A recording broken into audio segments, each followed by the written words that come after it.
Alexa is 10 years old. Happy birthday, Alexa. Turn off your Alexa devices because I'm going to be talking a lot about Alexa in this video about Alexa.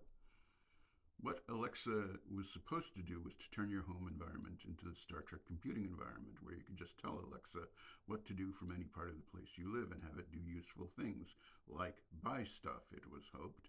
The Alexa hardware was ready for this. It had the right microphones and the right speech recognition to transcribe your words correctly, even when you're not near the device. That was a big accomplishment in speech recognition technology. Since then, a lot of other hardware platforms were designed with speech recognition in mind. That was accompanied by advances in speech recognition software. I dictate most of my scripts from my videos, and the performance is so good that it's a big productivity boost.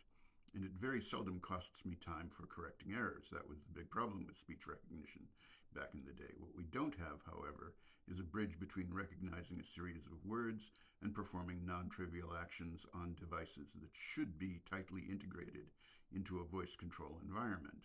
All the intelligence was applied to recognizing speech and parsing a command syntax. This created a large gap between simple operations on a single object or groups of similar objects, and achieving any kind of complex mix of devices and sequences and conditions that would be dead simple for a human to understand.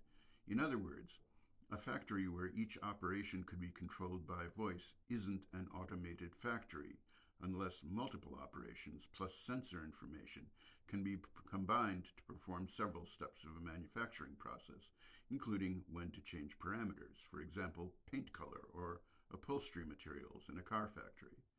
Without the intelligence to do that, it's not really automation. This is where AI potentially comes in to save Alexa, but as you may have an inkling of already, that will require a lot of work by human software engineers to enable current AI technology to use the state of a smart home and its devices as a context for a conversation about actions on those devices.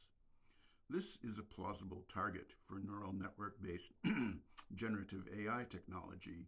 Two problems with the smart home rather.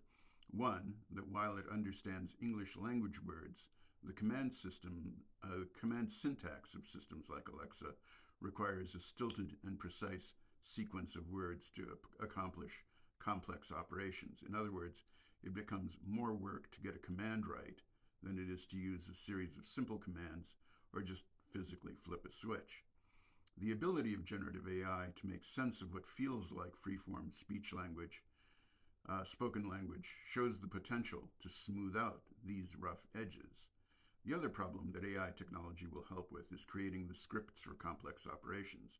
Generative AI is pretty good at programming, but again, without some specific tuning for this task, it's going to be too much to ask generative AI to create the right scripts that embody the intent of a human who wants a series of operations with conditions inserted in them in the context of the sensing data a person's devices have collected. It's not enough to correctly interpret a human's intent in creating the script for a complex series of operations.